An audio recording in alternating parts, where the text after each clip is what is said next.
This is not how balance of power strategies announce themselves. A Canadian port facility begins accepting both American and Chinese shipping contracts.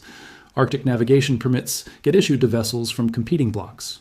Trade ministers meet separately with Washington and Beijing, signing agreements that appear contradictory only if you assume the goal is choosing sides rather than maximizing leverage. The infrastructure gets built, the contracts get signed, and by the time anyone recognizes the pattern, Canada has positioned itself as indispensable territory that both superpowers need, but neither can fully control. Most people think geopolitical competition requires choosing sides. They assume playing both sides is unstable temporizing that will eventually force a choice. That assumption is the misread. What I am describing is documented infrastructure and trade agreements Canada established throughout 2026, allowing simultaneous commercial relationships with both the United States and China while maintaining strategic autonomy from both. The port facilities are operational. The trade volumes are recorded. Public conversation about Canada-China relations focuses on tension points, Huawei detention, diplomatic friction over human rights. These get framed as evidence Canada has chosen American alliance over Chinese commerce. Conversation about Canada-US relations emphasizes defense partnership, NORAD cooperation, continental supply chains. These get presented as proof Canada operates within American frameworks. Both narratives are incomplete. What is actually happening is more sophisticated than alignment with either power. This is not neutrality, it is strategic leverage through geographic monopoly. The Arctic represents the clearest example. As ice coverage declines, shipping routes through Canadian Arctic waters become viable. These routes reduce transit time between Asia and North America by thousands of kilometers compared to Panama or Suez passages. Control over Arctic navigation permissions means control over one of the world's most strategically valuable transportation corridors. Canada controls that choke point because Arctic waters flow through Canadian territory. Geography is not negotiable. During 2026, Canadian authorities issued Arctic navigation permits to shipping companies from both American firms and Chinese state-owned enterprises on commercial terms without exclusivity. American container ships and Chinese cargo vessels both use the same routes. Neither Washington nor Beijing can compel Canada to deny permits to the other without offering concessions exceeding the value of maintaining access for both. The United States cannot threaten Canadian Arctic shipping because American logistics need those routes. China cannot demand exclusive access because Canadian permission is more valuable than any bilateral concession Beijing could offer. The result is that both superpowers need Canadian cooperation more than Canada needs to choose between them. This is where balance becomes strategy rather than weakness. American officials, according to unconfirmed reports, have pressed Canada to restrict Chinese access to Arctic shipping as part of containment strategy. Canadian responses have consistently avoided explicit commitments. Arctic permits continue on commercial criteria without nationality restrictions. The framing is careful. Canada is not refusing American requests. Canada is protecting Canadian sovereignty by maintaining regulatory authority.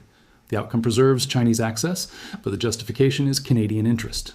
Chinese officials have offered substantial investment in Canadian Arctic infrastructure, ports, and resource projects, with implicit expectations of favorable arrangements. Canadian responses accept some investments while maintaining regulatory frameworks preventing Chinese control over critical infrastructure. Port facilities financed through Chinese capital but operational authority remains Canadian. The economic relationship does not create strategic constraints that would force alignment with Chinese positions. Both superpowers are being played against each other through the same dynamic. Each is offered enough access to justify continued engagement while being denied the exclusive arrangements that would give either leverage over Canadian policy autonomy. The sophistication lies in recognizing geographic advantages can be monetized without being surrendered. Canada does not need to choose because Canadian geography is valuable enough to both that neither can afford to force a choice. Mark Carney's role in articulating this strategy, if unconfirmed accounts prove accurate, represents fundamental evolution in Canadian foreign policy. Previous frameworks assumed middle power diplomacy meant finding compromise between competing blocs. The new framework recognizes that middle powers controlling strategic geography can force great powers to accept Canadian terms. The shift is from accommodation to leverage. Energy agreements signed during 2026 illustrate the pattern. Canadian critical mineral exports to American EV manufacturers ensure supply chain security.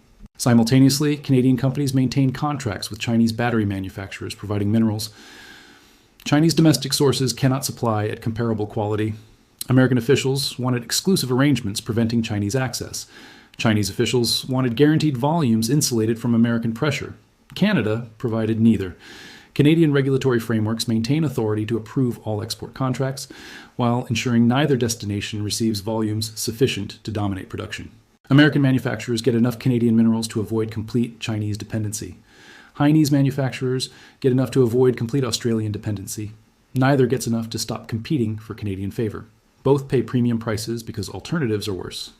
Draft assessments suggest Canadian resource revenues during 2026 exceeded projections by approximately $3 billion due to competitive bidding by American and Chinese buyers, neither of whom could secure exclusive arrangements. That figure represents the monetary value of refusing to choose sides when both sides need access to what you control. The $3 billion is not just revenue. It is proof of concept for a foreign policy framework treating geography as leverage rather than vulnerability. For decades, Canadian thinking assumed proximity to the United States meant operating within Washington's constraints. The new framework recognizes American dependence on Canadian resources creates constraints running the opposite direction. When American grids depend on Canadian hydroelectric imports, when American EV manufacturers depend on Canadian critical minerals, when American logistics depend on Canadian Arctic permissions, the dependent party is not Canada. The dependent party is the United States. Chinese dependencies run through different channels but reach similar conclusions. Chinese manufacturers need Canadian agricultural exports. Chinese shipping needs Canadian Arctic access. Chinese resource security depends on Canadian minerals. Each dependency provides Canada with leverage. The beauty of the arrangement is that neither superpower can easily escape without accepting worse alternatives. Both are locked into relationships where Canadian cooperation is necessary rather than optional. That necessity converts Canadian foreign policy from managing pressures imposed by great powers into imposing terms that great powers must accept. If current trajectories hold, the model Canada demonstrated during 2026 will be studied by other middle powers seeking autonomy despite being caught between competing blocs. The lesson is that geographic advantages and resource endowments can be leveraged effectively by maintaining access for all parties, while granting exclusivity to none. The strategy requires infrastructure that cannot be easily replicated, resources that cannot be readily substituted, and geographic positions that cannot be bypassed. Canada possesses all three in domains critical to both American and Chinese strategic interests. Arctic shipping lanes cannot be replicated because geography determines routes. Critical mineral deposits cannot be easily substituted because geological formation is not subject to policy decisions. Hydroelectric capacity cannot be quickly replaced because infrastructure timelines exceed political patience. The key insight is that leverage must be actively maintained rather than passively held. Canada cannot simply possess geographic advantages and assume they automatically translate into policy autonomy. The advantages must be developed into infrastructure, creating dependencies, then managed through frameworks preventing either dependent party from gaining control. Canadian Arctic sovereignty requires demonstrating effective navigation administration. Canadian resource leverage requires preventing vertical integration by foreign buyers. Canadian energy leverage requires keeping transmission infrastructure under Canadian operational control, regardless of who finances construction. American responses to this strategy oscillate between frustration and grudging acceptance. Frustration that Canada will not align exclusively despite security alliance frameworks. Acceptance that forcing alignment would likely push Canada toward arrangements with China worse for American interests. Chinese responses follow similar patterns. Beijing would prefer exclusive access. Beijing recognizes that demanding exclusivity would likely drive Canada closer to American frameworks and result in reduced access. Both superpowers are trapped by the logic of their own dependencies. Neither can force Canadian alignment without accepting outcomes worse than current arrangements. Canada recognized this dynamic and built infrastructure to maximize it. The geopolitical implications extend beyond immediate commercial relationships.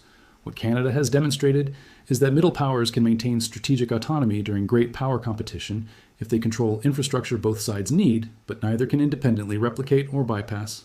This is fundamentally different from traditional neutrality, which depends on great powers accepting neutral zones as buffers. This is active leverage, where dependencies run toward the middle power. The middle power is not asking permission to remain neutral. The middle power is forcing both great powers to accept terms by controlling access to infrastructure both need. The model only works when geographic or resource advantages are substantial enough that attempting to bypass them costs more than accepting terms. Canada's Arctic shipping monopoly, critical mineral deposits, and hydroelectric capacity meet that threshold. By the time this framework becomes explicitly articulated in foreign policy documents, the infrastructure creating it will be established enough that reversing course would require abandoning investments already operationally important. This is not temporary hedging subject to revision. This is structural approach built on infrastructure, taking decades to develop and cannot be quickly redirected. The dependencies both superpowers have accepted are now embedded in trade patterns, supply chains, and logistics networks optimized around Canadian access. Geography determines infrastructure. Infrastructure determines dependency. Dependency determines hierarchy. Canada has converted geographic advantages into infrastructure, creating dependencies running from both superpowers toward Canadian territory. That reverses the traditional hierarchy, where middle powers depend on great power markets and security guarantees. The reversal is already operational. What remains is recognition that the country everyone assumed would be forced to choose between Washington and Beijing has instead positioned itself as the territory both need access to more than Canada, needs exclusive alignment with either.